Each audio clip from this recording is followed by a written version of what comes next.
किसान साथियों राम राम। आशा और उम्मीद करता हूं कि आप सब ठीक ठाक होंगे। साथियों आज हम चर्चा करने जा रहे हैं नरमा के भाव के ऊपर, क्योंकि बहुत से किसानों के पास नरमा अभी भी पड़ा है और भाव के इंतजार में वो किसान एक एक दिन नरमा के भाव पर नज़र बनाए हुए हैं। इस बारे बात करेंगे। मैं बताऊंगा कि कितनी गांठें बाजार में मौके पर आ रही हैं, कितनी खरीदारी हो चुकी है, कितनी शेष है। परंतु उससे पहले से थोड़ी सी बात बजट पर कर लेते हैं। साथियों मैंने एक बात आपको पहले दिन से नरमा के ऊपर कही थी कि नरमा की देश के अंदर भरपूर कमी है और वो कमी साबित होते हुए संसद के अंदर जो बजट पेश किया गया, उस बजट के अंदर बजट पेश करते हुए मंत्री जी ने स्पष्ट कह दिया कि नरमा के उत्पादन को बढ़ाने के लिए 4 साल तक लगातार प्रयास किए जाएंगे ताकि कपड़ा उद्योग प्रभावित न हो। साथियों देखना, कपड़ा उद्योग प्रभावित न हो। क्यों भाई? कपड़ा उद्योग वाले क्या लगते हैं? किसान जो पैदा करता है वो तो प्रभावित हो रहा है, वो मर रहा है, उसको भाव नहीं दिया जा रहा और आप कपड़ा उद्योग की चिंता कर रहे हैं। साथियों ये सबसे बड़ी विडंबना है। मैं पहले दिन से कह रहा हूं, किसान का जिक्र नहीं किया गया, कपड़ा उद्योग का जिक्र किया गया। यह नहीं कहा गया कि नरमा के भाव किसान को नहीं मिल रहे हैं तो भाव दिलाने की कोशिश की जाएगी। उसे यह कहेगा कि ज्यादा से ज्यादा बीज तो इसके भाव तेरे को मिले ही नहीं और कपड़ा उद्योग को सस्ता माल मिलता रहे और वो डाकू डकैतते रहे। साथियों सरकार कतई मौके पर किसानों की कोई चिंता नहीं कर रही है। आपको सरकार ने एक बहुत बड़ा तोहफा बजट के अंदर दिया है। वो क्या दिया है कि आप अपनी जमीन के ऊपर लोन लो और मजा करो। भाई जमीन गिरवे धरने के बाद आप जो दो पैसे दे रहे हैं वो तो किसी साहूकार से भी ले सकते हैं। आप किसान की मदद वास्तव में करना चाहते हो और नरमा का यदि उत्पादन बढ़ाना चाहते हो तो जो नीति आपने आज नरमा के ऊपर शुरू कर रखी है उस नीति को ब्रेक लगाइए। नरमा अपने आप 10,000 रुपये हो जाएगा, क्योंकि देश के अंदर नरमा है ही नहीं और 10,000 हो जाएगा तो किसान ऑटोमेटिकली बिजाई करेगा। साथियों मैं पहले दिन से यह बात कह रहा हूं कि सरकार की नीति किसान के ऊपर लगातार चोट मार रही है और वो सबूत आज बजट के अंदर पेश कर दिया गया। 1 साल तक मैंने कहा था कल वाले वीडियो में भी किसान के हाथ में झुंझुना दिया जाएगा, झुंझुना बजाते रहना, किसान को कुछ नहीं देंगे। कपड़ा उद्योग की चिंता करते हैं, फलाना उद्योग दिगड़ा उद्योग, तो किसान वाला तो कुछ नहीं है। साथियों इसलिए इस मेरी जो बात है उसको गौर करके सुने कि आज नरमा की स्थिति किस कारण से पिटी हुई है। नरमा के उत्पादन लगातार 3 वर्ष से लगातार घटता जा रहा है। अब की बार मैंने ये कहा था कि 260 और 265 लाख गांठें ही पैदा होंगी, उतनी ही होंगी, चाहे 302 ये आंकड़े जारी झूठे आंकड़े जारी कर दिए गए। जब 302 और 325 लाख गांठ पैदा हुई है, देश के अंदर पूर्ति है, तो फिर आप कपड़ा उद्योग की चिंता क्यों करते हो? जितनी खपत है उतना माल है, चिंता करने की जरूरत क्या है? परंतु माल है नहीं। इनकी सोच है कि उद्योगों को सस्ता माल मिलता रहे और इसी के लिए इन्होंने विदेशों में जो अंतर्राष्ट्रीय रुई के बाजार मंदे चल रहे हैं उनसे आयात खोल रखा है। भी जहां भी मिले आप सस्ता माल ले लो, किसान भारतीय किसान मरे चे तड़फे कुछ हो। साथियों आज नरमा की आवक 1,25,000 गांठ प्रतिदिन आ चुकी है।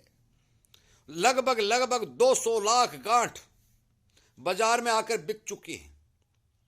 किसान के पास अब 70 लाख गांठ ही मौजूद हैं, परंतु वो मिल वाले वो स्टॉक किए तो बेच नहीं रहे हैं। क्यों नहीं बेच रहे हैं? कि उन्हें इस भाव में बेचने से पड़ता नहीं खा रहा है। वो कपड़ा उद्योग को विदेशों से आयात करने की अनुमति दी जा चुकी है। विदेशों में अंतर्राष्ट्रीय बाजार के अंदर रुई के भाव मंदे हैं और किसान को भाव नहीं मिल रहा है और ये कहते हैं कि नरमा की बिजाई करो। क्यों करें बिजाई नरमा की?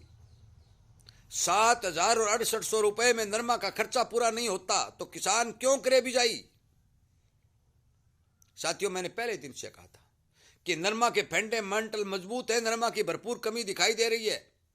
ठीक ठाक यदि देश के अंदर का माल ये उपयोग में किया जाएगा तो नरमा के अच्छे भाव बढ़ेंगे, परंतु सरकार नरमा के भाव के ऊपर एक तारबंदी लगाई हुई है, उसे भाव बढ़ने देती नहीं, क्योंकि उसको उद्योगों की चिंता है। बजट के अंदर यह कहा जाता कि आयात पर प्रतिबंध लगा दिया जाता है और किसान को ठीक भाव मिलने के लिए उद्योग को बाध्य किया जाता है, तो ऑटोमेटिकली नरमा 10,000 रुपए बिकता। क्योंकि नरमा इतना भारत के अंदर नहीं है जितनी जरूरत है। साथियों, मेरी बात पर गौर करें। नरमा के अंदर मौके पर 1 सप्ताह तक की बताता हूं मैं, ज्यादा मेरे पास लंबी रिपोर्ट नहीं आती। 1 सप्ताह तक बड़ी तेजी की कोई संभावना नहीं है। 100-200 रुपए 300 रुपए की मैं कुछ नहीं कह सकता, परंतु यदि अंतर्राष्ट्रीय बाजार में तेजी बनती है तो अब नरमा के भाव को रोकने वाला कोई नहीं है, क्योंकि देश के अंदर नरमा है नहीं, इन्हें आयात करना पड़ेगा। मैंने एक वीडियो में पहले कहा था कि ये 30 लाख गांठ आयात करने की बात कर रहे हैं, परंतु 30 लाख से काम नहीं चलेगा, इन्हें 60 लाख गांठ आयात करनी पड़ेगी, तब जाके भारत का कपड़ा उद्योग चलेगा, क्योंकि 325 लाख गांठ की भारत के अंदर जरूरत है। इसमें कोई दो राय नहीं है, आवाज उठाने वाले नहीं है। मैं लगातार ये कोशिश कर रहा हूं कि किसान को फायदा पहुंचाने के लिए मेरे वीडियो सरकार तक पहुंचने चाहिए, सरकार के उन जो नीति बनाने वाले तक पहुंचने चाहिए। और इसीलिए मैं कहता हूं कि इस चैनल को सब्सक्राइब करके सामने वाली घंटे का बटन दबाएं और ज्यादा से ज्यादा वीडियो को शेयर करें और हर किसान को जगाने की कोशिश करें कि बाजार के अंदर जो नंगा नाच हो रहा है, किसान का माल फ्री में लूटा जा रहा है, उसके ऊपर कुछ न कुछ अंकुश लगाया जाए। साथियों, एक बात मेरे समझ में नहीं आती, जब देश के अंदर कोई चीज की कमी होती है, हर आदमी ये जानता है कि कमी के भाव बनते हैं, परंतु कमी होती है तो ये बाहर से मंगवा लेते हैं। ओ तो ये कह देते हैं कि बाहर मंदा है, मंदे मंगवा लिया और भाव को दबा देते हैं। और जब भाव देश के अंदर अनाज बहुत ज्यादा उत्पादन किसान कर देता है तो ये कह देते हैं कि ज्यादा उत्पादन हो गया जिससे भाव दब गया। इसका साफ और सीधा संकेत है कि किसान को किसी भी हालत में भाव नहीं मिले और किसान एक मजदूर बन करके शहरों और बाजारों के अंदर घूमता रहे, उसकी रोजी रोटी का साधन केवल और केवल मजदूरी बन जाए। साथियों, ये इस देश की विडंबना है। मैं बार बार कह चुका हूं कि 70% जनता खेती के ऊपर निर्भर हो चुकी है। छोटे व्यापारी, दुकानदार, किसान और मजदूर लगातार मर रहे हैं। गरीब गरीब होता जा रहा है, अमीर अमीर होता जा रहा है। कंपनियों का मुनाफा जो बजट में हवाला दिया गया 22% बढ़ रहा है। 22% को थोड़ी रिक्वायरमेंट नहीं है, बहुत ज्यादा है। परंतु किसान की आमदनी, ये कहते हैं बढ़ा दी, आमदनी घट चुकी है, किसान के माल का भाव नहीं मिल रहा है। साथियों, नरमा पर मैंने जो आपको बात बताई, ये दोबारा फिर बताने जा रहा हूं कि 1.25 लाख गांठों की आमदनी रोजाना बाजार में आ रही है। 200 लाख गांठ के लगभग, चाहे 190 हो चाहे 200 लाख गांठ के लगभग माल बिक चुका है। माल सरकार के पास और स्टोकियों के पास और सीलिंग मिल वालों के पास चला गया है। 60-70 लाख गांठ, ज्यादा से ज्यादा 75 लाख गांठ ही किसान के घर में मौजूद है। और अभी भी इतनी कमी के चलते भाव नहीं बन रहे। सौदों से उठाव पटक के हिसाब किताब से बाजार को सितर का सितर पकड़ के रखा गया है। इतनी भारी भरकम कमी यदि किसी भी जिन्स की होती है तो मान के चलो कि उसके भाव बढ़ते हैं, परंतु सरकार की एक कतई नीति नहीं है कि किसान को ठीक भाव मिले। जितने भी विशेषज्ञ हैं वो फंडामेंटल देख के, मांग को देख करके, बाजार में इनकम को देख करके, आमदनी को देख करके अनुमान लगाते हैं। आप कहेंगे ताऊ वैसे ही मारे, भाई ताऊ ने तो पहले जो आमदनी कम थी, मांग ज्यादा थी, उसके हिसाब से जो आकलन किया था वो आकलन बिल्कुल सही है, जो सरकार ने आज साबित कर दिया है। परंतु ताऊ को ये इस बात का कतई पता नहीं था कि सरकार आयात खोल देगी, विदेशों में अंतर्राष्ट्रीय बाजार में रुई मंदी आ जाएगी, उन्हें कह देगी खरीदो और मंदे भाव में खरीद कर अपना काम चलाओ। भारतीय किसान से कोई मतलब नहीं है। साथियों, 1 सप्ताह की रिपोर्ट में बताने जा रहा हूं कि 1 सप्ताह के अंदर मुझे नरमा के अंदर ज्यादा तेजी या बड़ी तेजी की कतई कोई संभावना दिखाई नहीं दे रही है। हर किसान अपने हिसाब से माल रखे या बेचे, वो आपकी मर्जी। मैं जो बाजार की सिचुएशन है वो मैं आपको बता देता हूं कि जो चीज आज मौके पर दिखाई दे रही है वही आप तक पहुंचा रहा हूं। जितनी गांठें आई, जितना माल बाजार में आया, इतना बिक गया, इतना शेष है, वो सारे के ये सच्चाई है। मैं कोई किसी के दबाव में वीडियो बनाने नहीं। कोई ये एक भाई ने कमेंट कर दिया कि दलाल है क्या। मुझे दलाल करने वाला मुझे गाली दे रहा है, ये बात समझ। मैं बिकने वाला आदमी नहीं हूं, किसान हूं, किसान की आवाज उठा रहा हूं। यदि उस आदमी के नंबर मेरे को मिल गए तो मैं उसके घर जाऊंगा, चाहे उसका घर 500 किलोमीटर क्यों ना हो। इसलिए कृपया करके मेरी बात पर ध्यान दें।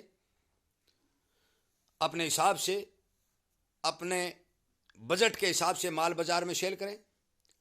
जितना हो सकता है किसानी को बचाने की कोशिश करें। मेरी आपसे हाथ जोड़कर यही उम्मीद है और यही प्रार्थना है। सरकार की गलत नीतियों के कारण लगातार किसान पिट रहा है। कई भाई ये कहेंगे कि सरकार पर सवाल उठा रहा है। भाई उठाना पड़ता है, करें तो करें, क्या करें। कपड़ा उद्योग की चिंता है, किसान की चिंता ही नहीं।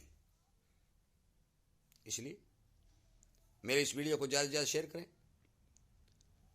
जो आप इस चैनल को प्यार दे रहे हैं, वीडियो देख देख कर आगे शेयर कर रहे हैं, लाइक कर रहे हैं और किसान हित में काम कर रहे हैं, मैं उसके लिए आपका बहुत बहुत धन्यवाद करता हूं।